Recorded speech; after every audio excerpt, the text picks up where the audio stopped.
Welcome back to Iran Uncovered. I'm Cameron Consuenia, Nufti Vice President. Pleased to be joined here today with someone who I've looked forward for a long time to sit with and meet and learn from and listen to, and that's Gregg Roman. Gregg Roman is the Executive Director of the Middle East Forum. Prior to that, he directed Community Relations for the Jewish Federation of Greater Pittsburgh. In 2014, the Jewish Telegraphic Agency named him one of the 10 most inspiring global Jewish leaders, which must be a pretty tough list to get on. He previously served as a political advisor to the Deputy Foreign Minister of Israel and worked with the Israeli Ministry of Defense. He's a frequent speaker on Middle Eastern affairs, Mr. Roman is, and he appears on international news outlets including Fox, I-24, Al-Jazeera, probably not them anymore, BBC World News, Israel's channels 12 and 13, and he studied security and political communications at the American University and the Interdisciplinary Studies Center at Herzliya. They might consider changing that name. That's a tough one. And of course, his writings, in addition to MEF, are found in The Hill, Newsweek, Los Angeles Times, Miami Herald, and Jerusalem Post. And briefly, for those in our audience who aren't familiar with the Middle East Forum, it's a think tank founded in 1994 that promotes American interests and in the Middle East and promotes and protects Western values from Middle Eastern threats. Gregg, thank you for being with us today. Very happy to have you here in the Nufti studios, and thanks for your time. And thanks for having me. Of course. Let's start a little bit with the Middle East Forum. For those in our audience who may not be familiar with it, tell us a bit about the work that you all do. How long have you been involved, and how has it changed since then? And particularly, if you can tell us a bit about what the Middle East Forum does when it comes to Iran, which, of course, for our audience is most interesting. Sure. There was a War Department intelligence document that came out right at the end of the World War II, where the President Truman had asked, what are the two greatest national security threats to the United States in the next 50 years? The first, of course, was communism. We saw that with the Cold War. But actually, Islamism and radical Islam was identified as number two. So I think that at the end of World War II. At the end of World War II, 46 or 47, this is what was identified. So the specter of all the violence, all the action, all the political turmoil and upheaval that we see today was thought about 80 years ago. So when that document came out, it was also about 2 years before the founder of our organization, Daniel Pipes, was born. He grew up in a family with I would argue, the most preeminent Sovietologist, Richard Pipes, who was a member of the Reagan administration's National Security Council, Harvard professor. So Daniel grew up in a very Russia-oriented household, but veered away from Russia, went a little south, and then became a Middle East expert. With the fall of the Berlin Wall and the end of the Soviet Union, Daniel was heading up a think tank in Philadelphia called the Foreign Policy Research Institute, and he said, you know what, I'm going to go back to my studies. I spent time in Turkey, I spent time in Egypt, I've been in Israel, now let's focus on the Middle East. Because while we dealt with the first threat that was identified by this memorandum, radical Islam, and the Middle East as a region was starting to rear its ugly head relating to threats to America's national interests there.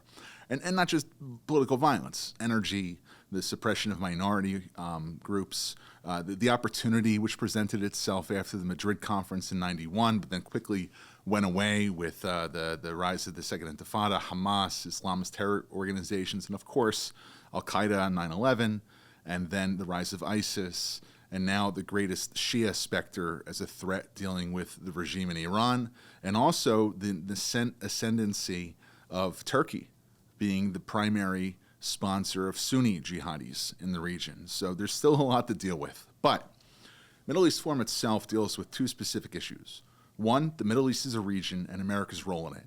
And two, ideology which comes from that region and affects Western way of life. So dividing that into two, bifurcating it in terms of our programs. When it deals with Middle East policy, we work in Washington, D.C., but we're not limited to it. We're also in London, we're in Paris, Jerusalem, increasingly Arab capitals that have a more friendly, pro-Israel, pro-American inclination. Great news today coming out with the banning of the Muslim Brotherhood in Jordan. Amman has always been a steadfast ally, even though they've had some domestic issues. And we try to be on the ground there, including having offices in Tel Aviv, in Jordan, a presence in Erbil in Iraq, and also other European capitals. We do this through writing, we do this through action, we do this through what I think a very prominent funder of conservative causes in Washington said, the weaponization of ideas. We're not afraid to call it that, or the operationalization of ideas. It's not just to put a paper out. Right. You have to be able to willing to act on it. So that's the first thing that we do. As it relates to ideology and Islamism, Daniel, a long time ago, came up with a saying, which was, radical Islam is the problem, moderate Muslims are the solution. So you have these two very distinct flanks when it comes to the discussion of Islam in the West. One is people who say any critique of Islam, any critique of Muslims, any critique of the Islamic way of life, if you say something bad, you're an Islamophobe, we should disregard you, cancel you, and put your opinion at the bottom of the X cesspool. We're very familiar with those type of people. However, you also have on the right a group, and in some areas also the extreme secular left, for instance in France, which says Islam has no role in public life. There's no way to differentiate between the Islamists, those who are members of extreme sects ideologies, whether it's the Deobandis and the Salafis and some other groups, the Twelvers, depending on which stream of Islam we're looking at. But they say that Islam should be removed from Western liberal democracies, and the people who practice it even should go away. There's a middle ground, just like in any religion. You have your heretics, you have your extremists, you have those who try to replace the Western way of life with the religion. That's the bringing of Sharia to replace democratic liberal norms. And I think that if you're able to be kind of like an umpire in a baseball game, and you say, you know what, we're going to call balls and strikes. There's Muslim members of Congress, there's Muslim doctors, lawyers, those involved in jurists, members of the military, 95, 96, even some might argue 99%, all trying to live within a Western liberal democracy and have faith as a private item. You go to the mosque, you go to holidays, you practice your Ramadan, you have great iftars, wonderful.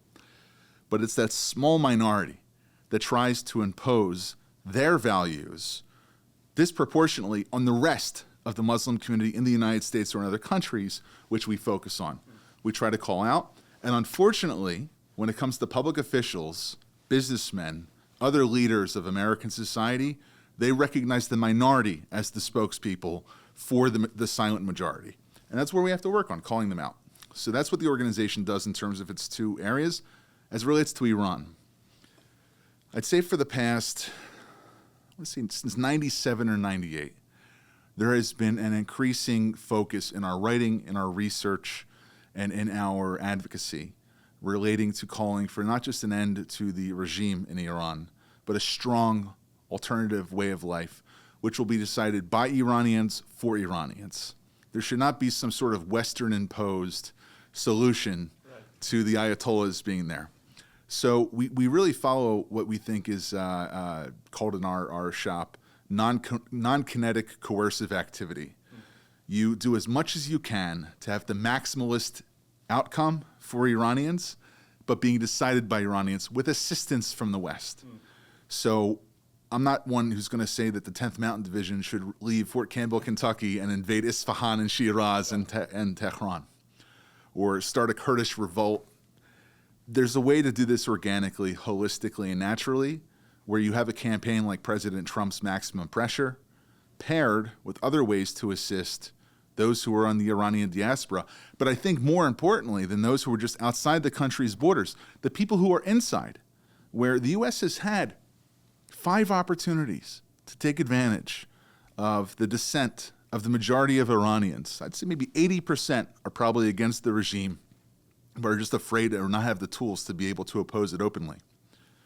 In 2009, with the Green Movement, in 2015, with an ascent revolt, if you want to call it outside, in 2019, in Mashhad, 2022 with Mahsa Amini, even Masih Alinejad, and the not just the Women Life Freedom Movement, but the Free Hijab movement, and other instances. And the West had an opportunity to lend their assistance, and they stood on the sidelines to let the Iranians fight for themselves. But there's a way to do it without sending troops on the ground. So about a year ago, we said it's enough that we're writing about this, right? We want to weaponize the information that we've been able to procure. And we started a program to start not just training Iranians, but to give them opportunities to speak to capitals they may not have a presence in. And any individual who is from any political affiliation, any ethnic background, who believes that there's something better than the Ayatollahs in Qom and in Tehran, We want to give them an opportunity, the funding, and a platform to be able to make their case. But more importantly, we have to let the people inside the country know that they have a partner outside and they're not alone. So that's sort of where we're at on the Iran issue right now. Well, that's excellent. You give me a lot to unpack there. I want to start with the first part, which is Islamism, because I have a few questions for you, and then come back to Iran, if that's okay. It's fascinating for me. I had no idea about this report that was given to President Truman after the end of the Second World War, that communism and Islamism were the two threats facing the United States. That was, the late 40s? Yep. How is it possible that for so many decades, it appears, U.S. policy ignored that? I mean, I get maybe the 50s, not much is going on, or people are not really paying attention to the Middle East. It's a very, European-centric view of foreign policy. Maybe East Asia, the Middle East is sort of, camels and sand and all that, and people aren't really focusing on it. But in the 60s, certainly in the 70s, people start to hear more about the Middle East. They hear Iran, Iraq, Saudi. They hear of these places. Certainly the Persian Gulf comes up, and at least people have heard of Aladdin. We start to hear more about the Middle East. How is it the case, though, that forgetting popular conception and public opinion, policymakers didn't get that? And I want to tie it to Iran because you're familiar, of course, with the policy decisions leading up to the Islamic Revolution in Iran, the decisions the Carter administration took, the belief within that administration and perhaps elsewhere in Washington and other capitals that in order to contain the Soviet Union, we'd build this green belt of Islamic countries or Islamic regimes, perhaps, to contain communism. Did we really think that we could use one of the greatest threats against us to contain the other, or was it a misconception? How did we miss the ball there? So I'm not familiar with the thought process of putting that memo together, but I can derive from historical events what may have led them to that conclusion. You had Haj Amin al-Husseini casting his lot with the Nazis, putting together 2 SS divisions in the Balkans who were actively deporting Greek, Bosnian, and other Jews to the death camps. And you had him fleeing Jerusalem after having fought with the British and starting the Nascent Fedayeen revolt against British and Jewish interests in then mandatory Palestine, now the state of Israel, Jordan, Egypt, wherever else. So they would have observed that. You also saw Arab leaders, like you had the 4 colonels in Iraq, you had King Farouk, you had the open opposition in North Africa, especially those which were derivative of nascent Islamist movements. Islamism itself, the Brotherhood, other groups on the Sunni side really only started in the late 1800s, early 1900s, St. Albana, these other groups. But they weren't dealt with, right? They were under the yoke of British imperialist control. And at the same time, when the U.S. became more involved with the Yalta Agreement, and when all of a sudden Saudi Arabia opens up to Aramco, they see that there's these guys who oppose Fadl al-Assad and other groups. We have to deal with them, right? So they said if the monarchists are able to keep control, we'll be okay. Our economic interests will be protected. But who opposes the monarchists and thereby opposes U.S. economic interests? The Islamists. So that's sort of like the natural conclusion. That then became sprint towards Arab nationalism when the monarchists were overthrown by Nasser, by Assad, by other groups that believed in unitary one-party control. Still not Islamists, ultimately secular, the bane of the Islamist existence. But that's who mainly controlled the Middle East. Let's call it like the Arab states. But all of a sudden it comes to a screeching halt when you have the first World Trade Center bombings against the United States in '93. Then you have Clinton treating it as a police action rather than requiring a military response to the embassy bombings. Then you have the USS Cole, and the U.S. wakes up to that memo from '46 on September 11th, 2001, and that's when we become actively involved, not just in the fight against enemies of America in the Middle East, but realizing that the ideology which is fueling it is Islamism and it has to be dealt with. So that's sort of the evolution that I would say of how people really woke up to the threat. They were always aware of it on the periphery, but it hit home on 9/11. Is there were actions being led by Islamists here in the United States. I mean, if you look at this name, Dawood Saladin, mean anything to you? No. So you had the, I'm going to mess up the name of this organization, but the first Iran pro-Shah, anti-Ayatollah action front starts in Bethesda, Maryland, back in the 80s. Saladin, an American citizen, convert to Islam, is prompted allegedly by a former member of the Savak who is still here in the United States today. He's in his old age. He's over at Dar al-Hijra. But he allegedly gets an order from the Ayatollah conveyed by an Iranian diplomat to assassinate the head of the first anti-Ayatollah organization in Bethesda, kills him in Bethesda, Maryland, gets on a plane, goes to Tehran, and lives there for the next 50 years until he died earlier this year. Wow. So there... That was Tabatabai, I think, the guy that he killed. Yeah. I'm going to mess up their names with my Philly, No. Jewish community. Tabata. But there are instances, isolated instances. I mean, we don't have to go back to Sirhan and look at, like, again, Arab nationalism versus Islamism or Islamo-nationalism. But there's been actions here, but they're isolated. People don't pay particular attention to it. They don't thread the needle through the pattern which exists. And it takes a mass casualty event for people to wake up. But it's jobs of like us to be able to tell the story of threats on the horizon and hope that the administration or policymakers act prior to becoming a national security threat. So speaking of not threading the needle and sticking with the Islamism theme, if you ask people what Islamism, they'll say Al-Qaeda, ISIS, I don't know, maybe Al-Shabaab or something, but it seems to be limited to terrorist groups. Why is it that you think, or maybe it's my misconception, to tell me if you agree, that when you say Islamism, if you were to say that the regime in Iran is an Islamist threat to the United States, people may not make that immediate connection. Do you agree? And if so, why is that? Why do we think more of Al-Qaeda or ISIS and not of a state actor, which is, as we all know, the foremost state sponsor of terrorism in the world? And it's called the Islamic Republic of Iran. Not just the foremost sponsor of terrorism, but the foremost sponsor of Islamism in the world. I mean, the not to use a Bibi Netanyahu quote, but the tentacles of the regime go beyond the Middle East and affect countries everywhere. When you're looking at another Daniel Pipes maxim, the founder of our organization, he says that the violent jihadis get the headlines, but the nonviolent Islamists get the results. These are the people involved in what he calls civilizational jihad.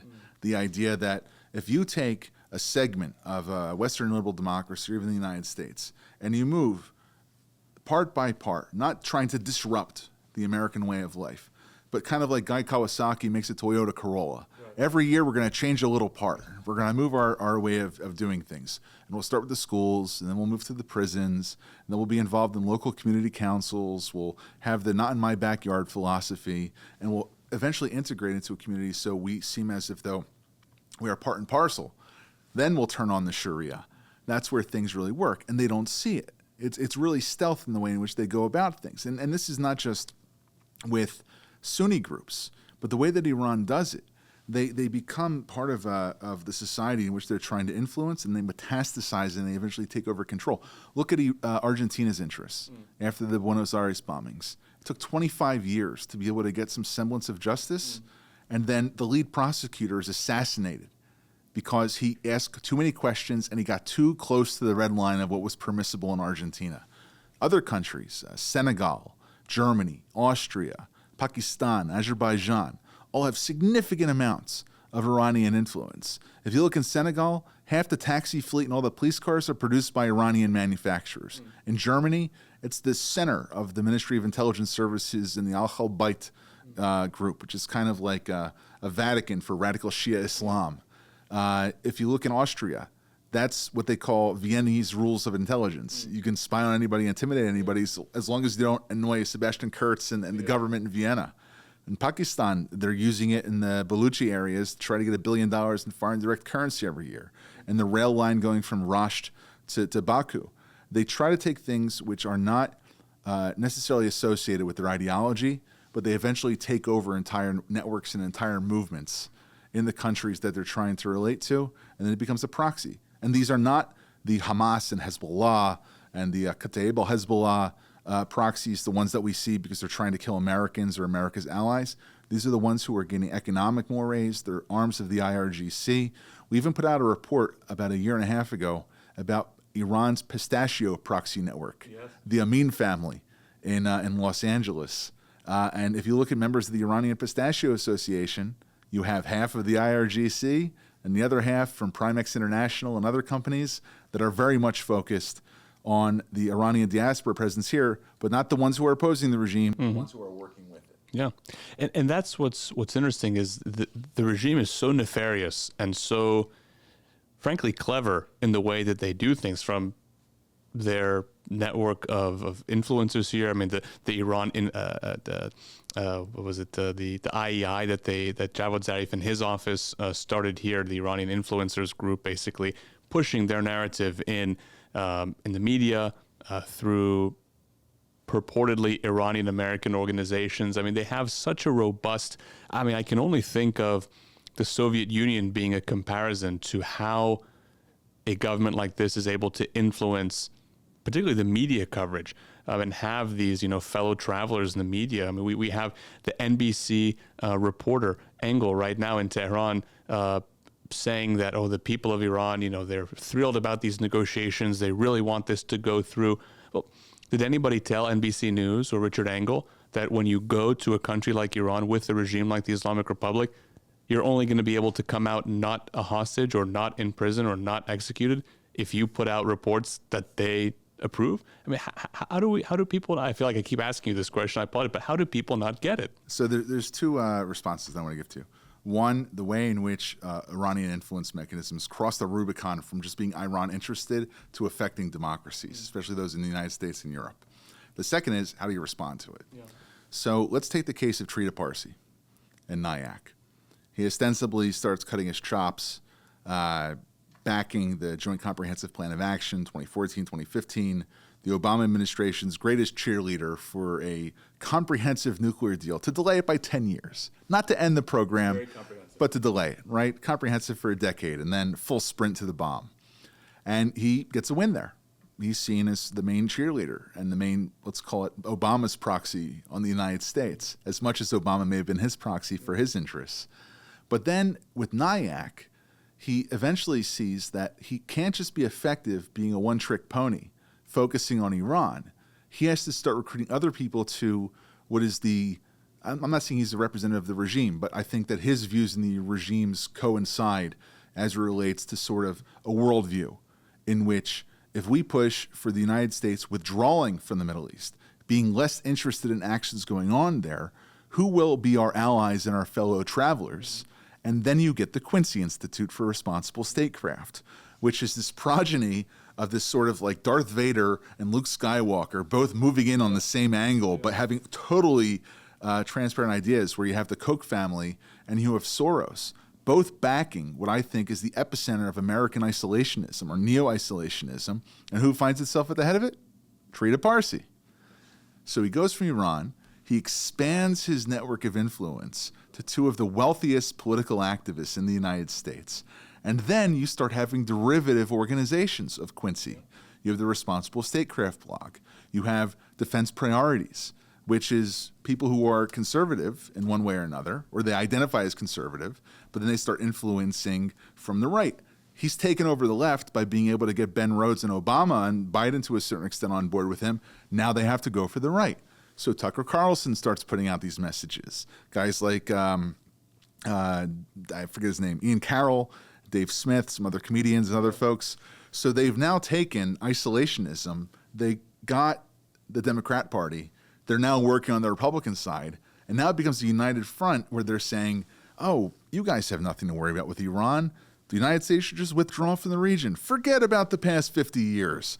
History is not relevant whatsoever. And there's one man who's at the middle of all of this construction.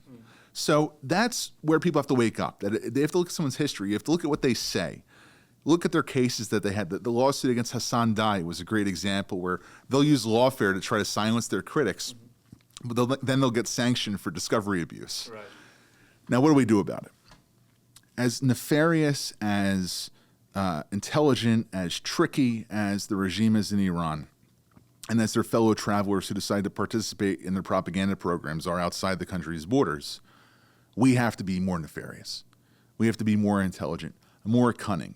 Because as much as they try to influence the United States, its policymakers, and Europe, to a certain extent, South America, Africa, Southeast Asia, the one thing that the West and those who realize that the Ayatollahs, especially with a nuclear weapon, become an existential threat to many of the U.S.'s allies, not just Israel, but Gulf allies, North Africa, if you're looking east, India, Pakistan, Iran has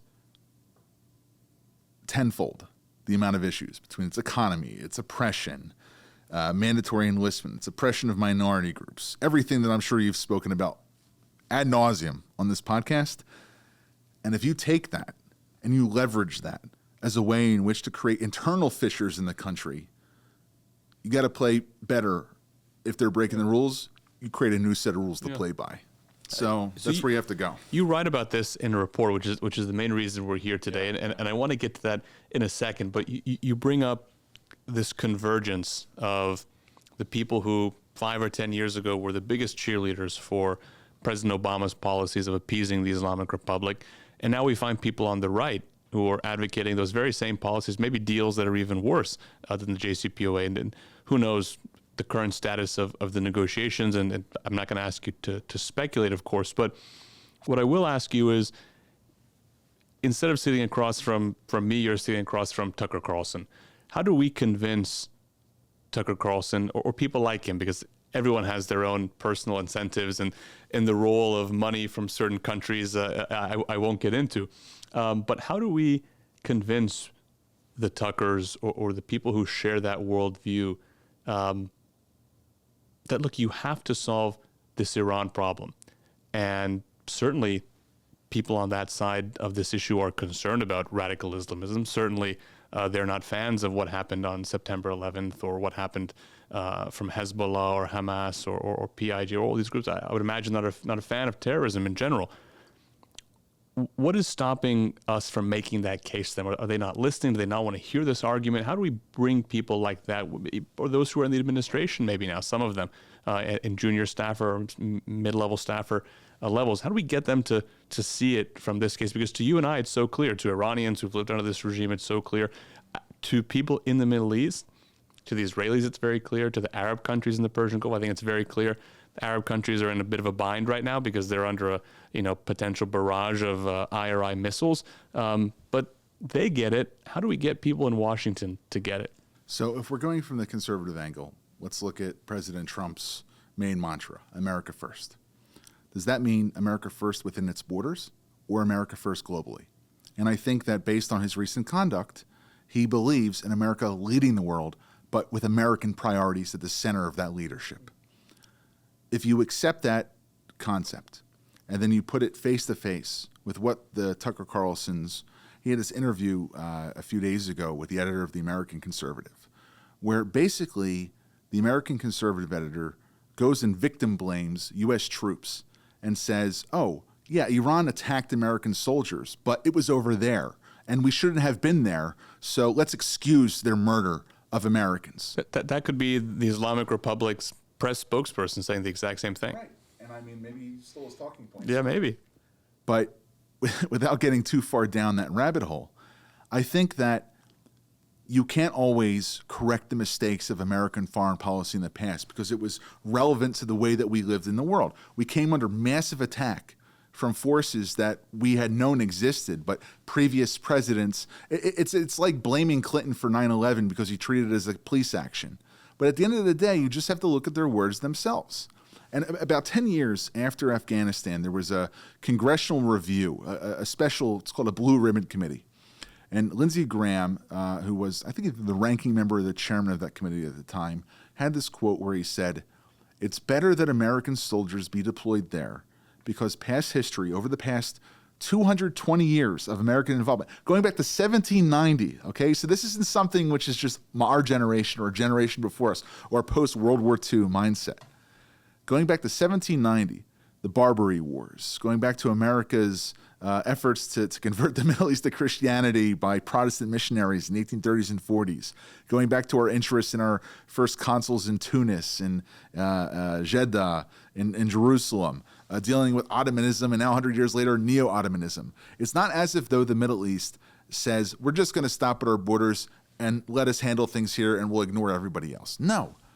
History is the best barometer of what will happen in the future, right? Historians' jobs are to predict the past. Right. So our job as policymakers is to look at what people are doing and then say, what's the best role for the United States moving forward? So if you are America first, if you are okay with the U.S. having a multipolar world, but putting its priorities before others, the policies that these conservatives are putting forward are rooted in ignorance of history and of not listening to what these individuals are saying themselves.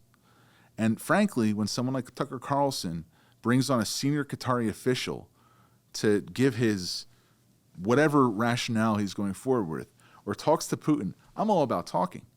And in fact, I think if you were of the Carlson camp or of the woke right, and moving forward, and you looked at Steve Witkoff going to engage with Araghchi in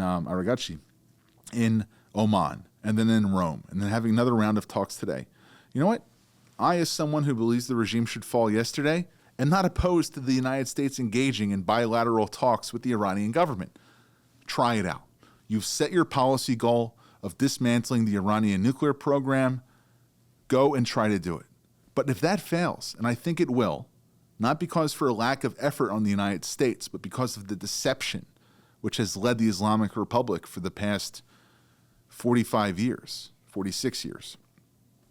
And when that moment comes, and the president is given the news that the nuclear negotiations have failed because of Iran, not because of the efforts of the special envoy or the State Department or U.S. attempts, and they basically say, we've got the Obama deal redux, that's their red line, that's what they're willing to do, then the president will have to make a decision. Will he start a process to kinetically, or perhaps through other means, delay or destroy the Iranian nuclear program? And if Carlson and his crew don't get on board with the president's decision and start to criticize him, I think that is a great travesty in terms of them putting their talking points forward, but still embracing something which is anathema to America's national security interests. So give diplomacy a try. You're 3 months into your administration, try it out. But if it doesn't work, you better be willing to accept the next, what I think is inevitable step. But let's give them some oxygen and some breathing room and see what happens. So let's talk about those next inevitable steps, because most people who talk about Iran or Iran policy see it through a very limited dichotomy of appeasement or negotiations, however you term that, and kinetic action, military action. The Middle East Forum has been unique, I think perhaps with also our friends at FDD, in considering other options. So you've put out this report, a strategy document, and as you said, something that you also operationalize to focus on democracy in Iran, to empower the Iranian people, because that's an actor that's often ignored. It's okay, we have the Islamic Republic, we have the U.S. government going back and forth, but if we talk about boots on the ground, you have 85, 90 million boots on the ground, and that's the people of Iran already. I mean, they're often ignored. And so the reason I was so interested to have this conversation with you is you and MEF are one of the few institutions that doesn't ignore that critical actor. So how did you decide to go at what we call this third way? How did you decide to consider it? Tell us a bit about the report, and I want to ask a few more questions about it.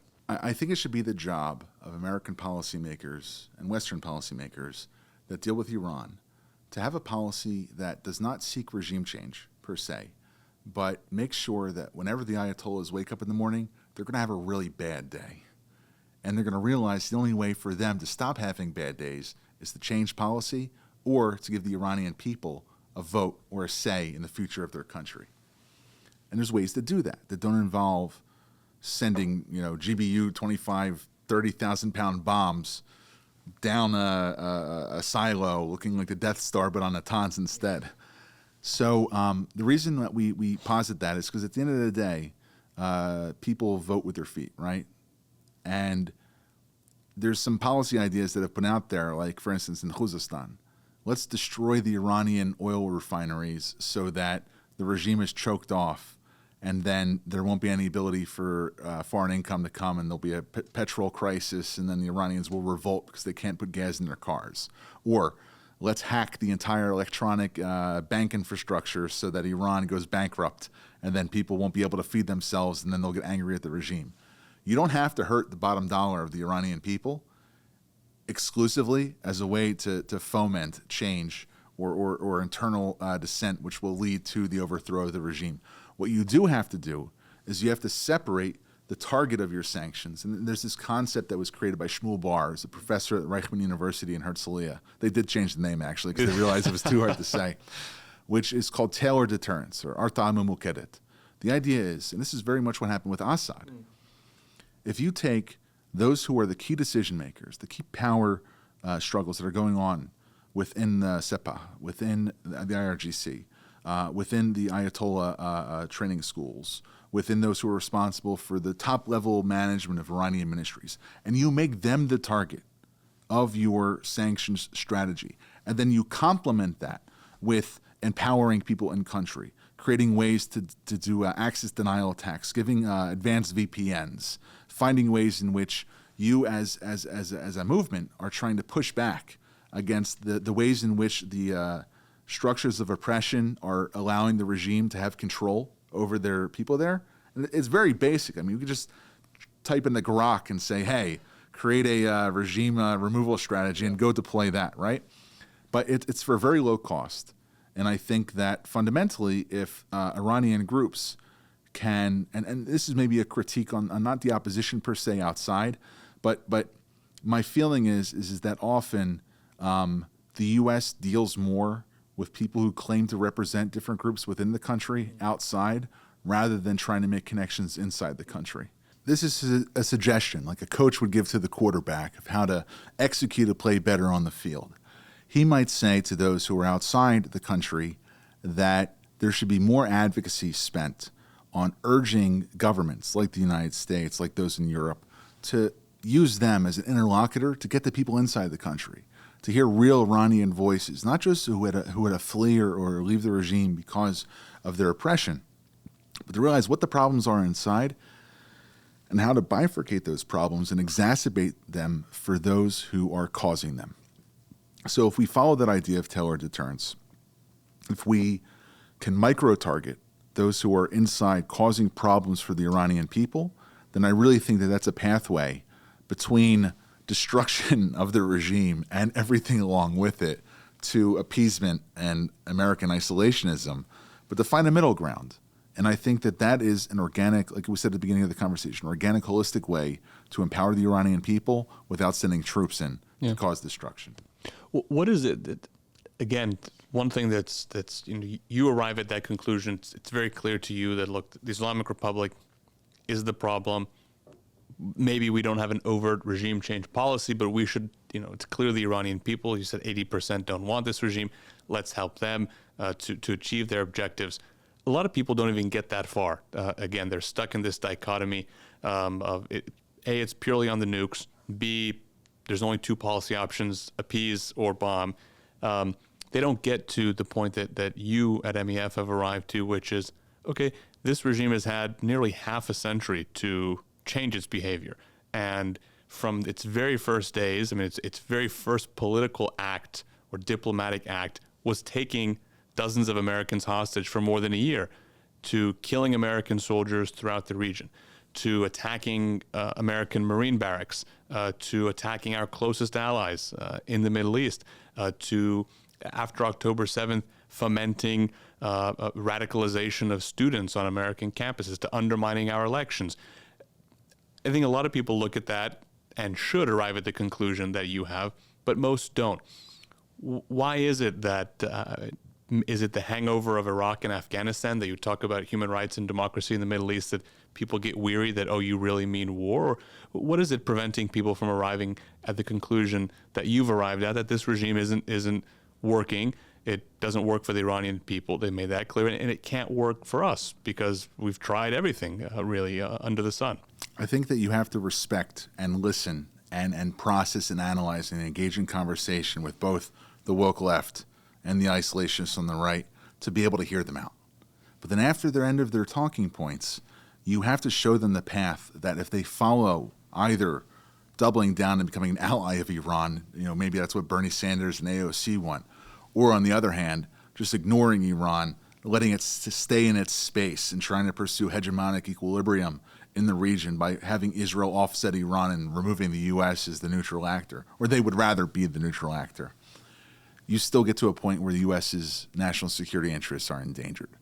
So if I'm addressing someone like a Robert Malley, who is now on the sidelines cheering on, hoping that there'll be an agreement.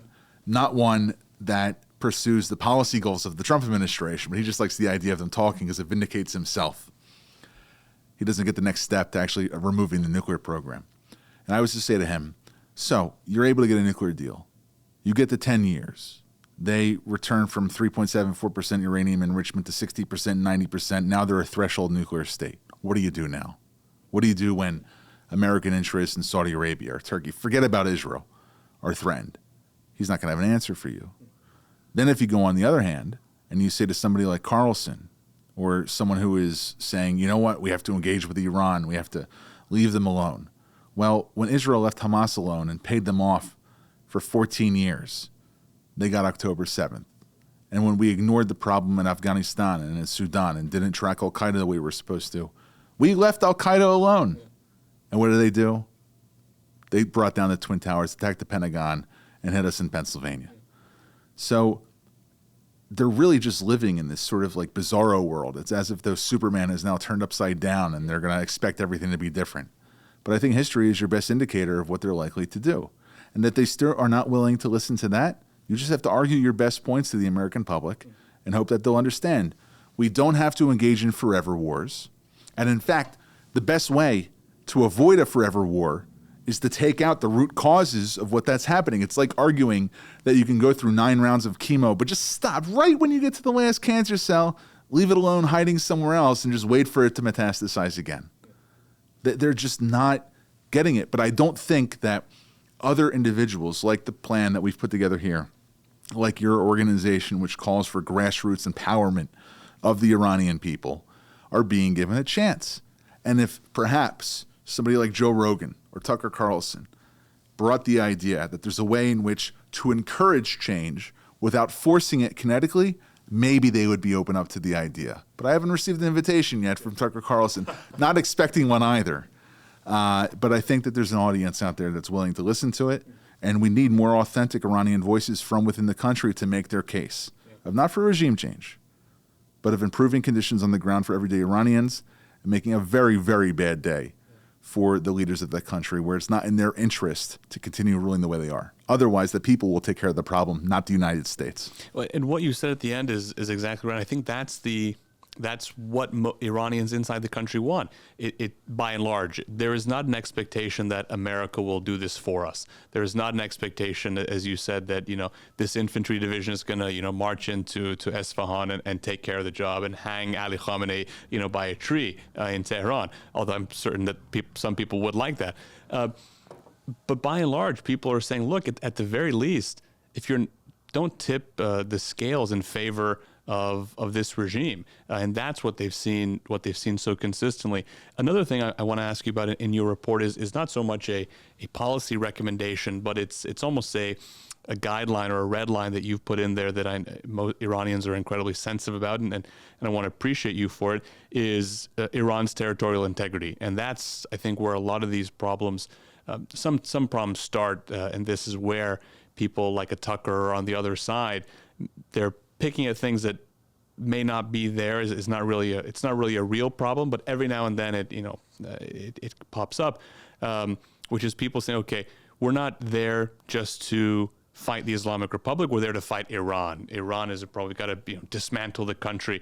And you're very clear in your piece that an underlying principle of U.S. policy towards Iran, even if it's to help the Iranian people get rid of the regime, is respecting Iran's territorial integrity. So why was that so important to you all to include in this piece? I think that their territorial contiguity is saying that we have to deal with the cards that were dealt. We can't be involved in nation building or nation destroying. You have to deal with the territory that you have. This isn't about going back to 1980 and reliving the Iraqi invasion of Iran. It's not about giving Azerbaijan more water resources that relates to there, or extending that 46-kilometer border with Armenia and saying, we'll give a little bit more because there's a northern Azerbaijani presence, or even going so far as looking at the Kurdish question. These are all things that need to be dealt with by the Iranian people. When you have a foreign imposed solution on Iran, going back to the Sassanids, going back to Cyrus, to Xerxes, to anyone else, it does not end up well for those people, whether it's the Babylonians or the British, who are trying to tell Iran what it should and shouldn't do. But if you empower the people, if you give them the opportunity to change, Iran has a millennia years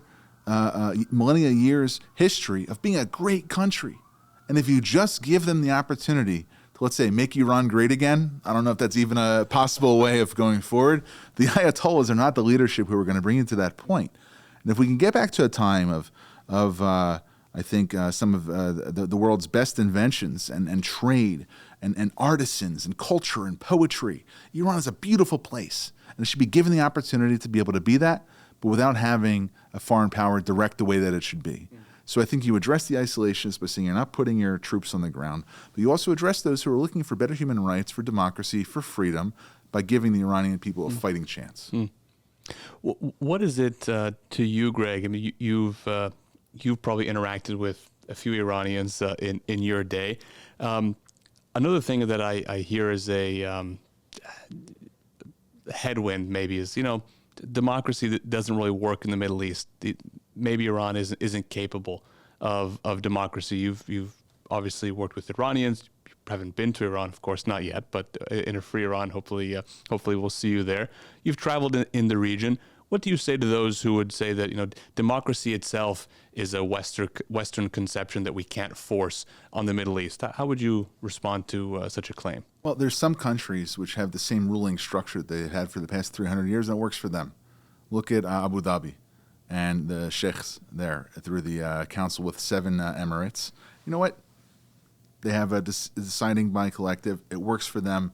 People who want to live there stay there. If they don't want to live there, they have the freedom to be able to leave. But that's versus another system, which is like the authoritarian absolute monarchy that you have in Qatar. There's not even any decisive body. They're just ruling by fiat. And even in Saudi Arabia, you've had an opening of certain rights and norms. It's not absolutely a democracy there, but they respect the monarchy, and they have done that way all the way since the tribes going back 1,000 years. As it relates to Iran, Iran is advanced enough of a country. It is historically an ally of the West, at least for the 40 years that preceded the revolution in 79. And I think that there is a tradition there, it being a non-Arab country, being conservative religiously, but also with a history of secularism, that if the Iranian people decide to have a democracy through a consultative assembly or whatever process that they decide, both by people within the country and those in the diaspora that come back, then they can try it out. And frankly, it's worked in Israel. What's the only democracy in the world that has active operating Sharia courts under a secular system? It's Muslims in Israel. Interesting. I didn't know that. They get married, they get divorced, they deal with family disputes. Then we're not getting to the criminal system, but they've made Sharia work within the confines of what can be in a half democratic, half religious state. And maybe if there's enough people in the minority Iran that want to keep religious affairs as an opt-in model, give them the opportunity to try it out. But you have the opportunity to try democracy out because it has not been tried. I mean, maybe you go back 60, 70 years, there was an instance, but it didn't necessarily work out for the people who were pushing it. But I think today in 2025, that at least you have to give them the opportunity to try it out. Interesting. You talk very eloquently about the whole region and the people of Iran, and it's heartwarming because oftentimes Iran is viewed solely as a nuclear file, and to have an organization. Please. So let's look at those people who just view it as a nuclear issue. They're myopic. And treating this as a binary issue really begets the question if they should even be speaking about Iran in the first place. So you have your guys who speak about the nuclear issue, just let's deal with the nuclear Iran and then leave everybody else to their own machinations and let everybody else damn themselves. You can't just be nuclear. You talk about those who deal with it just as a threat to Israel. And people are just focused on that, again, binary focus. It's Israel or Iran. Who are we going to support? Again, don't look at the complexity of the issue, of all the proxies, where Iran was actually a proxy of Israel up until 79, dealing with Arab states, including Ethiopia and Kenya and Turkey and other countries. You look at Iran as just a human rights issue. Yes, the situation in the country is horrible. It is despicable, one of the worst violators, maybe second to North Korea and the rest of the world. But at the same time, the Iranian people, in terms of their day-to-day dynamics, prosper. There's jokes, there's film, there's cinema, great athletes, and these are people who should be uplifted, not, treated all in the same class. And then there's others who say that Iran is part of the Russia, China, Iran axis, right? That Shanghai Cooperation Organization, those who are dealing with a counterbalance to NATO, however else, and they're either a threat or they're a regional bloc that should be supported. Again, don't loop every single Iranian into the same bucket. You deal with each case, you see them holistically, and frankly, if you look at all the issues, the entire portfolio, the only logical way to be able to deal with all of them is that there has to be support for an alternative pathway to rule in Iran. It's not about activating regime change. It's providing a platform to give the Iranian people a fair shake at trying to be able to have their own way to do it. And I don't think it has to be done violently. 1954, Voice of Guatemala Radio happens there. Operation QR Helpful that starts Glasnost and Perestroika in Poland in 1983. Great book, Covert Action, which is written by one of my favorite authors. The U.S. has a history of, whether it be through subterfuge, through intelligence, through cunning, or just openly supporting other people to be able to create a framework where the people can decide on their future, rather than having those who have sworn the United States as an enemy to decide the future for those people who do not have that as the vision of their peoplehood. Well, this has been a fascinating conversation. You've been very generous with your time. Nearly an hour went by much quicker than I thought it would. I want to ask you one last question, which is, if you have a message for Iranians, whether inside the country or outside, who will watch this, we'll subtitle this in Persian for those who are inside the country. What message would you, Gregg Roman, the leader of the Middle East Forum, give to the people of Iran inside the country now? I think I would say one ultimate thing, which is the future of your country is in your hands. And it should not be either from the left in this country in the United States or from the right or from people who are disinterested, a talking point that your freedom is negotiable. And that whatever means that you have, other crazy ideas that you may have in terms of being able to be micro-entrepreneurs or starting your own startups or getting involved in an incubator or starting advanced degrees or finding a way to get AI to be more accurate in Persian. Your ideas are your future, and you have to find ways to convince people other than me that that is good for both our bilateral U.S.-Iranian relationship, but that the main impediment is that the Ayatollahs who rule over you and have their yoke of control to silence you and to oppress you and to kill you and massacre you, there's people here in this country who think that that's not okay. And we're going to do what we can to give you a fair shake, like I said beforehand. And if we don't succeed, we'll wake up the next day and try again. Gregg Roman of the Middle East Forum, thank you for joining us on Iran Uncovered. Thank you for your excellent report on supporting democratic transition in Iran, which we'll link in the bio of everywhere we put this episode. And we look forward to the pleasure of having you back here at Nufti for this or some other event very soon. Thank you, Cameron. Thank you.